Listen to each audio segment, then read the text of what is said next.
Good morning, everyone.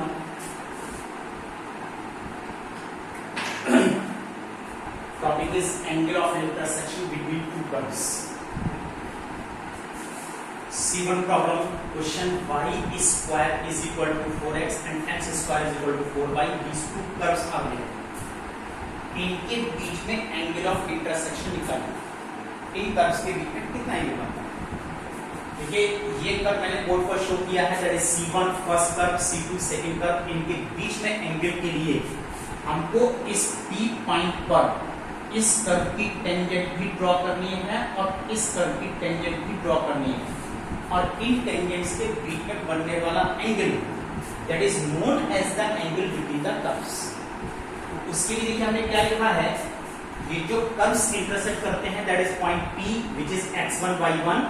अब ये P point x1 y1 lying on C1 as well as on C2, therefore it will satisfy the equation of both of the curves. Let a point of intersection P x1 y1 इस curve को भी satisfy कर रहा है, इस curve को भी satisfy कर रहा है। अब P पॉइंट फाइंड करने के लिए solve these two equations simultaneously. Find this point P x1 y1. उसके लिए देखिए हमने फर्स्ट इक्वेशन में squaring both sides y1 raised to the power 4 16 x1 square, और सेकंड इक्वेशन से x1 स्क्वायर की वैल्यू इस x1 स्क्वायर में पुट कर दी। 64 y1 हो गया, एक साइड में ट्रांसपोज किया, y1 कॉमन यहां से आइदर और आपने यूज कर लिया, y1 0 आ रहा है और y1 की वैल्यू 4 आ रही है। ये y1 की टू वैल्यूज पॉसिबल है। अब करस्पॉन्डिंग वैल्यू निकालने के लिए इस y1 को इक्वेशन नंबर 2 में हमने यहां पर पुट कर दिया, तो x1 इज आल्सो 0, और अगर y1 की वैल्यू 4 आप पुट कर देते हो तो x1 प्लस माइनस 4 आ रहा है। लेकिन इसमें माइनस 4 एक्सेप्टेड नहीं है, क्योंकि फर्स्ट इक्वेशन में अगर आप x1 की वैल्यू माइनस 4 पुट करोगे तो माइनस 16 होगा, लेकिन y1 स्क्वायर परफेक्ट स्क्वायर है, ये इक्वेशन बैलेंस नहीं होगी। यहां से माइनस साइन को हमने रिजल्ट कर दिया, x1 इज इक्वल टू 4। तो P पॉइंट की coordinates x1 0, y1 corresponding y1 0, x1 4 and corresponding y1 is also 4। This is the point of intersection. इस पॉइंट पर ये दोनों कर्व्स आपस में एक दूसरे को इंटरसेक्ट कर रहे हैं। अब यहां पर एंगल निकालने के लिए find out the slope. First curve y square is equal to 4x, इसको आपने डिफरेंशिएट किया, dy upon dx that is 2 upon y। x square is equal to 4y को डिफरेंशिएट किया, dy upon dx x upon 2। ये भी P point पर निकालिए, पहले मैं निकाल रहा हूं 0 0 पर। P पॉइंट पर निकालिए y equal to 0 that is infinite. Infinite का मतलब क्या हुआ, यहां पर इनफाइनाइट का मतलब यह है कि ड्रॉप की tangent parallel to y axis है, it makes a right angle with the x axis, क्योंकि यहां पर इसका स्लोप इनफाइनाइट आ रहा है, और tan इनफाइनाइट की वैल्यू tan 90 की वैल्यू इनफाइनाइट होती है, that's why it makes a right angle with the x axis. यहां पर P पॉइंट की वैल्यू यूज करने से 0 आ रहा है, it is parallel to x axis. अगर स्लोप 0 आ रही है तो ये x एक्सिस के पैरेलल है। एक लाइन x एक्सिस के पैरेलल है, एक टेंजेंट y एक्सिस के पैरेलल है, इनके बीच में बनने वाला एंगल ऑब्वियसली 90 है।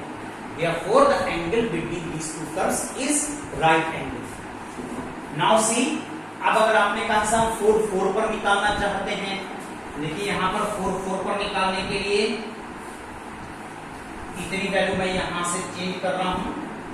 4 4 पर निकालने हो 2 अपॉन 4 दैट इज 1 अपॉन 2, और this is 4 upon 2 this is 2। ये देखिए आपका स्लोप आ गया। अब हमको एंगल निकालने के लिए एंगल के फॉर्मूले पर जाना होगा, that is tan theta mod of m1 minus m2 whole upon 1 plus m1 m2। यहां पर आप लोग यूज कर सकते हैं dy upon dx of curve C1 minus dy upon dx of curve C2 whole upon 1 plus dy upon dx of curve C1 and dy upon dx of curve C2। इसमें value put कीजिए, जब value आप put करते हो that is 1 upon 2 minus 2 whole upon 1 plus 1 upon 2 into this is 2 2 4 minus 3 upon 2 और this is 2 Ultimately, this is 3/4. Therefore, theta is equal to, which is tan inverse 3/4.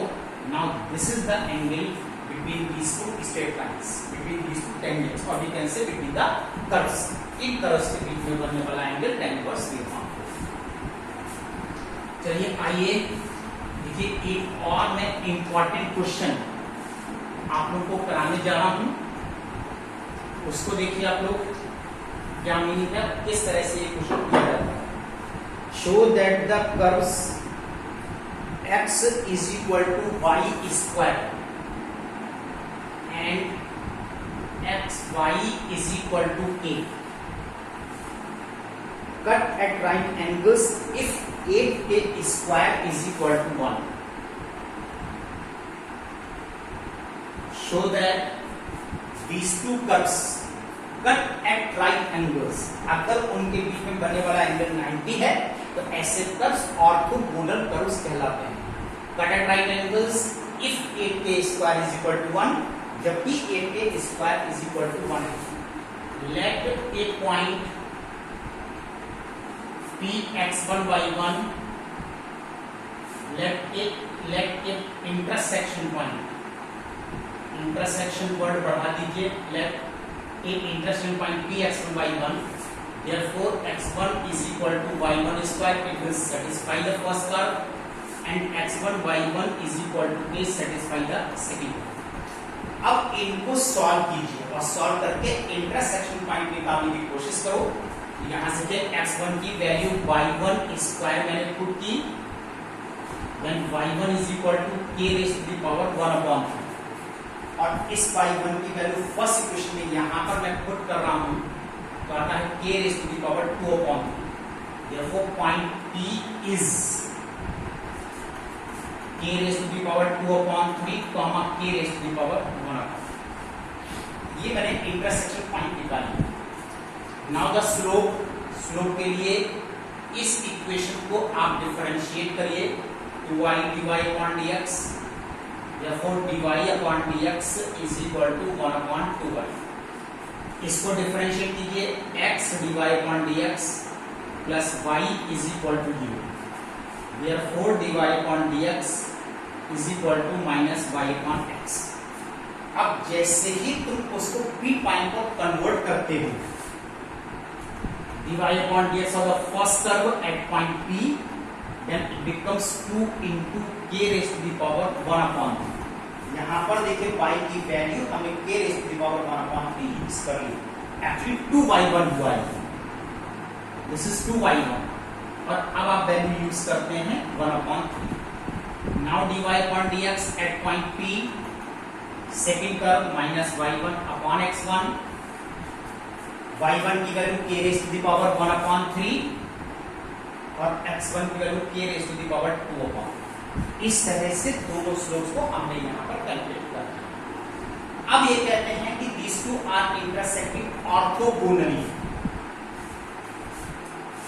Both curves are intersecting orthogonally. इनके बीच में right angle है.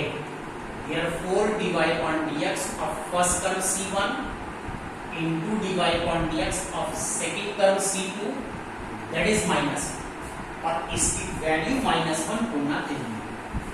बस ये जो आपने slopes निकाले हैं इसमें पुट कीजिए 1/2 k raised to the power 1/3 into minus k raised to the power 1/3 upon k raised to the power 2/3, that is -1. ये वैल्यू यहां से कैंसिल है, माइनस यहां से कैंसिल है. 1/2 is equal to k raised to the power 2/3. कितनी value आ रही है आपको प्रूव करना है. 8a square is equal to, last में क्या करते हैं, क्यूबिंग इन बोथ साइड्स. दोनों साइड में क्यूब कर दीजिए. क्यूब करने से power 3 cancel, a square that is 1/8. Cross multiplication 1 is equal to 8a square. Now it is prove. और देखिए ये आपके पास प्रूव हो जाता है. So dear students, now note down your homework.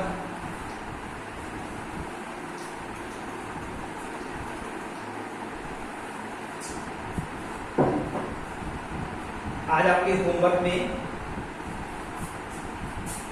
HW exercise 16.3 question number 1। एक सिंगल क्वेश्चन मैंने आपको इसलिए दिया है, यहाँ पर देयर आर मेनी पार्ट्स, तो फॉर प्रैक्टिस पहले आप ये सारे पार्ट्स सॉल्व कीजिए, तब आप लोग आगे क्वेश्चन करेंगे और अपनी क्वेरीज मुझसे रेगुलर आप लोग पूछते रहिए। That's all today, good day.